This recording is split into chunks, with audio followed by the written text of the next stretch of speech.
Bengali second language ক্লাসে আজকে আমরা উপস্থিত হয়েছি। আজকে আমাদের পাঠ্য একটি কবিতা, তোমাদের সংকলিতা বইয়ের নির্বাচিত কবিতার মধ্যে একটি কবিতা যার নাম সিঁড়ি। কবিতাটি লিখেছেন কবি সুকান্ত ভট্টাচার্য।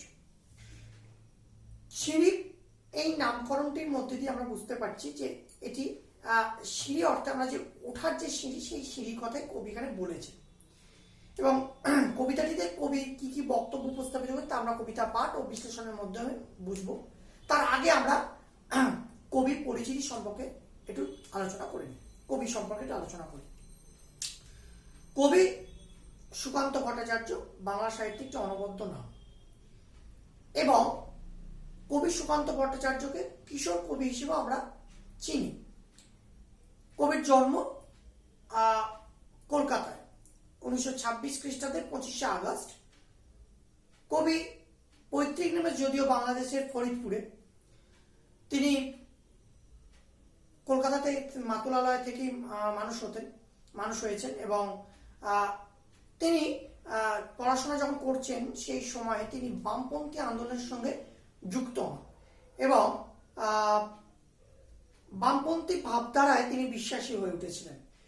কারণ তিনি মনে করতেন বামপন্থাই এমন একটি পন্থা যা মানুষকে সাম্যের অধিকার, সমান অধিকার দিতে পারবে এবং মানুষের যে ভেদাভেদ, মানুষের মধ্যে যে কলুষতা তা দূর করতে সমর্থ হবে। এই চিন্তাধারা থেকে তিনি প্রথম জীবন থেকে বামপন্থী আন্দোলনের সঙ্গে যুক্ত হন এবং বামপন্থী চিন্তাধারায় তিনি বিশ্বাসী হয়ে ওঠেন। তার লেখালেখির মধ্যেও সেই কমিউনিজম, মার্ক্সবাদ, লেনিনবাদের কথা কিন্তু বারবার উঠে আসে। তার লেখা বিভিন্ন কাব্যগ্রন্থগুলোর মধ্যে যেমন ঘুম নেই, পূর্বাভাস, মিছে করা, হরতাল, অভিযান, গীতিগুচ্ছ ইত্যাদি। তার গল্প বা তার উপন্যাস, যে কাব্যগ্রন্থগুলো আমরা বলি, সেই কাব্যগ্রন্থের মধ্যে কিন্তু মানুষের কথা, তৎকালীন সময়ের দৈনন্দিন যে অবস্থার কথা, সমাজ বাস্তবতার কথা, জ্বলন্ত সমস্যার কথা বারংবার উঠে এসেছে। মানুষের শ্রেণী শোষণের কথা, শ্রেণী শোষণ এবং তার সাথে সাথে ধনিক শ্রেণী দরিদ্র শ্রেণীর প্রতি তাদের যে কুমন্তব্য, তাদের যে বিরূপ মন্তব্য তার কথা, এবং শোষণ শাসনের এক জ্বলন্ত ছবি তার বিভিন্ন কবিতা এবং কাব্যগ্রন্থের মধ্যে দিয়ে উঠে এসেছে। কবি খুব অল্প বয়সেই কবির জীবনাবসান হয়, কারণ কবি দারিদ্রতাকে খুব সামনে থেকে দেখেছিলেন। কবি খুব সামনে থেকে দেখেছিলেন যে মানুষের না খেতে পাওয়া নিরন্ন মানুষগুলির কথা, তাদের ছবি, তাদেরকে খুব সামনে থেকে তিনি পর্যবেক্ষণ করেছিলেন। এবং কবিও শেষের দিকে না খেতে পেয়ে যক্ষা রোগে আক্রান্ত হয়েছিলেন এবং মাত্র 21 বছর বয়সে তিনি 1947 সালের 13ই মে তার জীবনাবসান হয়। এই মাত্র 21 বছরের জীবনে কবি সুকান্ত আমাদেরকে অনেক জিনিস এমন দিয়ে গেছেন, তার সম্পদের ঝুলি, তার কাব্যগ্রন্থের কবিতাগুলি, যা আজও আমাদের কাছে চিরভাস্বর এবং চির উজ্জ্বল হয়ে আছে। কারণ তার প্রত্যেকটি কবিতার মধ্যে সেই শ্রেণী শোষণকারী মানুষগুলির বিরুদ্ধে তিনি সোচ্চার হয়েছেন, তাদের বিরোধিতা করেছেন। খেটে খাওয়া শ্রমজীবী মানুষের কথা তার কাব্যগ্রন্থের মধ্যে বারংবার উঠে এসেছে, যা আমাদের আজকের পাঠের এই কবিতাটি যার নাম সিঁড়ি, সেখানেও আমরা এই কবিতাতেও আমরা দেখব যে সেই মানুষগুলো, সেই দরিদ্র খেটে খাওয়া মানুষগুলিকে কিভাবে উচ্চ শ্রেণী বা ধনিক শ্রেণী কিভাবে নিপীড়ন করে তার চিত্র উঠে এসেছে।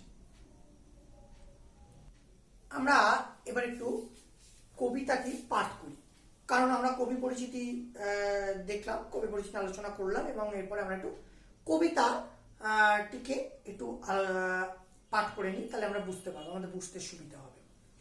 সিঁড়ি, সুকান্ত ভট্টাচার্য। আমরা সিঁড়ি, তোমরা আমাদের মারিয়ে প্রতিদিন অনেক উঁচুতে উঠে যাও, তারপর ফিরেও তাকাও না পিছনের দিকে। তোমাদের পদধূলি ধন্য আমাদের আমাদের বুক পদাঘাতে ক্ষত বিক্ষত হয়ে যায় প্রতিদিন, তোমরাও তা জানো। তাই কার্পেটে মুড়ে রাখতে চাও আমাদের বুকের ক্ষত, ঢেকে রাখতে চাও তোমাদের অত্যাচারের চিহ্নকে, আর চেপে রাখতে চাও পৃথিবীর কাছে তোমাদের গর্বোদ্ধত অত্যাচারী পদধ্বনি। তবু আমরা জানি চিরকাল আর পৃথিবীর কাছে চাপা থাকবে না। আমাদের দেহে তোমাদের এই পদাঘাত আর সম্রাট হুমায়ুনের মতো একদিন তোমাদের হতে পারে পদস্খলন। আমরা কবিতাটি পাঠ করলাম, এবার আমরা একটু কবিতার বিষয় সংক্ষেপ ও নামকরণ নিয়ে একটু সংক্ষিপ্ত আলোচনা করব। কবিতাটিতে আমরা দেখতে পাচ্ছি কবি সুকান্ত সমাজের সেই নিপীড়িত মানুষগুলির কথা বলেছেন, যারা প্রতিনিয়ত নিপীড়নের শিকার। কবি এই সিঁড়ি কবিতাটির মধ্যে দিয়ে সেই আত্মকথনে সমাজের সেই নিপীড়িত মানুষের প্রতিবাদকেই তুলে ধরেছেন। কারণ সমাজের সেই নিচুতলার মানুষগুলির ওপরে পা দিয়েই আজকের সমাজের বিস্তার, বা সমাজের উচ্চ শ্রেণীর যারা মানুষ তারা ওই নিচুতলার মানুষগুলির কাঁধে পা রেখেই ওপরে ওঠে, আর তারপর তাদের প্রতি এতটুকু কৃতজ্ঞতাও তারা ব্যক্ত করে না। তারা কি করে? তারা তাদের সেই প্রতিদানটা ভুলে যায়, তারা তাদের সেই কৃতজ্ঞতা বোধটাকে ভুলে যায়। তারা তাদেরকে শোষণ শাসনের নিগড়ে আবদ্ধ করতে চায়। সিঁড়ি কবিতাটি একটি রূপকধর্মী কবিতা। কবিতায় সিঁড়ির রূপকে সমাজের সেই শোষিত, বঞ্চিত, নিপীড়িত মানুষের কথাই কবি ব্যক্ত করেছেন আমাদের সামনে। কবি কোনো একজনকে নয়, এই সমগ্র সমাজের আপামর ওই দরিদ্র, শোষিত, নিপীড়িত মানুষগুলির প্রতীক হিসেবে সিঁড়ি শব্দটি ব্যবহার করেছেন, শব্দ চয়নটি ব্যবহার করেছেন। কারণ এই সিঁড়িটাকে ব্যবহার করেই ধনী শোষক শ্রেণী তারা শোষণ করতে সমর্থ হয়, তারা ওপরে ওঠে, উচ্চ স্তরে ওঠে। পরবর্তীকালে তারা নিজেদের অভিব্যক্তিটাকে ভুলে যায়। আর কি, প্রতিদিন সিঁড়িতে পা দিয়েই তাকে মারিয়েই বহু মানুষ অনেক ওপরে ওঠে, তারপর তারা তার দিকে ফিরেও তাকায় না। এদিকে সিঁড়ির যে প্রতিদিন পায়ের চাপে যে ক্ষত বিক্ষত হচ্ছে, ঠিক একইভাবে ধনিক শ্রেণী, শোষক শ্রেণী, দরিদ্র শ্রমিক শ্রেণীর উপর যে ভর দিয়ে ক্রমাগত সমাজের উপর তলায় উঠে যাচ্ছে। আর কি করছে? তারা তার দিকে একবার ফিরেও তাকাচ্ছে না। তারা তাদের নিজেদের স্বার্থকে চরিতার্থ করছে। মালিক শ্রেণী নিত্য নতুন শোষণ অত্যাচারে প্রতিনিয়ত ক্ষতবিক্ষত করছে শ্রমিক শ্রেণীকে, নিপীড়ন করছে তাদেরকে, ক্ষতবিক্ষত হচ্ছে তাদের দেহ, মন। আর সমাজের এই তথাকথিত উঁচুতলার যারা মানুষ, তারা নিজেরাও জানে না যে তারা কতটা অত্যাচার করে চলেছে প্রতিনিয়ত।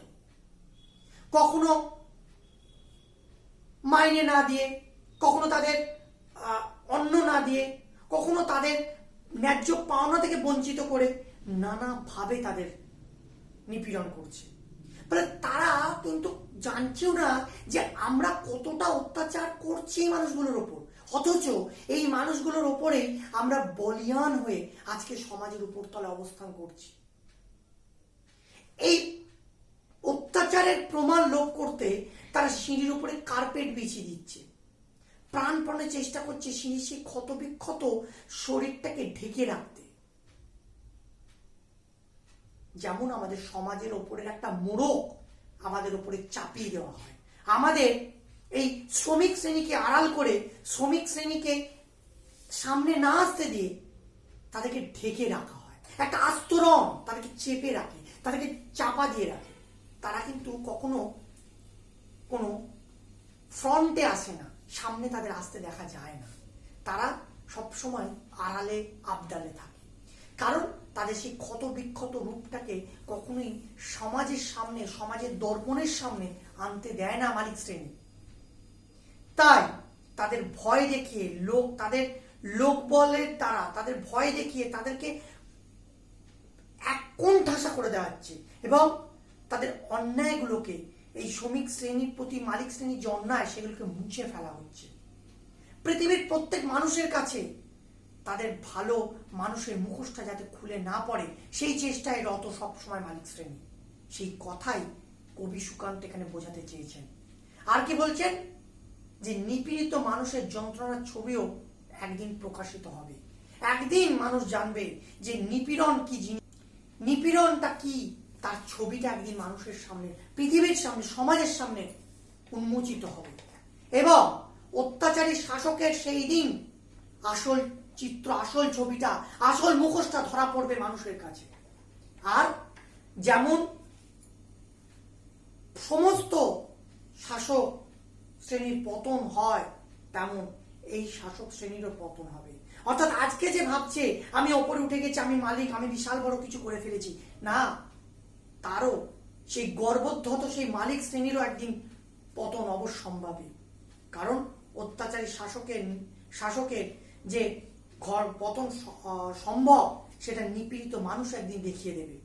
যেমন শাসক হুমায়ুনের কথা স্মরণ করিয়ে দিয়ে কবি তথাকথিত অত্যাচারী শাসকদের সাবধান করে দিয়েছেন, বলেছেন, কারণ হুমায়ুনও কিন্তু একদিন এই সিঁড়ি থেকে পড়ে মারা গিয়েছিলেন। তিনি তার গ্রন্থাগারে সিঁড়ি থেকে পড়ে মারা গিয়েছিলেন হুমায়ুন একজন গর্বোদ্ধত শাসক ছিলেন। তাহলে আমরা দেখেছি কালের কালো চক্রে কিন্তু প্রতিনিয়ত যারাই এই সিঁড়িকে, এই শ্রমিক শ্রেণীকে, দরিদ্র মানুষকে অত্যাচার করে, নিপীড়ন করে ওপরে উঠেছে, তারা কিন্তু একদিন ঠিক ঝরে পড়েছে, তাদের পতনে শেষ হয়েছে। যেমনটি এখানেও কবি আশা করেছেন, যে কবি এখানেও সেই আশাই প্রকাশ করেছেন। অর্থাৎ সিঁড়ি কবিতাটির মধ্যে দিয়ে কবি সেই শোষক শ্রেণীর অত্যাচারের কাহিনী তুলে ধরেছেন। শ্রমিক শ্রেণীর প্রতি প্রতিনিয়ত তাদের যে অত্যাচার, তাদের যে প্রতিনিয়ত তাদের দমন পীড়নের একটা চিত্রকে এখানে তুলে ধরেছেন। অর্থাৎ কবিতাটি যথার্থভাবে একটি সার্থক কবিতা, যা প্রতীকের আড়ালে কবি প্রকৃত সত্য কথাকে, সমাজের প্রকৃত সত্য কথাকে তুলে ধরেছেন। শ্রমিক শ্রেণীর অত্যাচারের বর্বরচিত চিত্রকে এখানে তুলে ধরেছেন। শ্রমিক শ্রেণীর প্রতি শোষক শ্রেণীর যে অত্যাচার, তার সেই অত্যাচারের কাহিনীকে এখানে স্থান দিয়েছেন কবি। এবং কবিতার নামকরণেও যে সিঁড়ি নামকরণটি করেছেন, তা প্রতীকী নামকরণ হিসেবে যথার্থভাবে সার্থক একটি নামকরণ। কারণ প্রতিটি আজকে যারা উচ্চ শ্রেণী, যারা ধনিক শ্রেণী, তারা সমাজের এই শ্রমিক শ্রেণী, দরিদ্র নিপীড়িত মানুষের ওপরেই পা দিয়ে পদদলিত করে আজকে তারা উপরে ওঠে। আর উপরে ওঠার পর ঠিক যেমনটি হয়, ঠিক তেমনটি, অর্থাৎ ওই ফেলে আসা, মারি আসা সিঁড়ির মতো ওই মানুষগুলিকেও তারা ভুলে যায়, তাদেরকে কার্পেট দিয়ে তাদের ক্ষতবিক্ষত জায়গাগুলোকে ঢেকে রাখার চেষ্টা করে। কারণ যদি তাদের মুখোশ খসে পড়ে, ঠিক যেমনটি কবিতায় কবি দেখাতে চেয়েছেন। অর্থাৎ কবিতাটি এবং কবিতার নামকরণটি যথার্থভাবে একটি সার্থক নামকরণ ও সার্থক কবিতা হয়ে উঠেছে। আমি বলবো, তোমরা নিশ্চয়ই কবিতাটি বাড়িতে পড়বে ভালো করে, কবিতার বিষয়বস্তুটি ভালো করে বোঝার চেষ্টা করবে, কবিতার যে মানেগুলো সেগুলো বোঝার চেষ্টা করবে। তাহলেই তোমরা কবিতার সম্পর্কে সম্যক ধারণা তোমাদের হবে। ধন্যবাদ।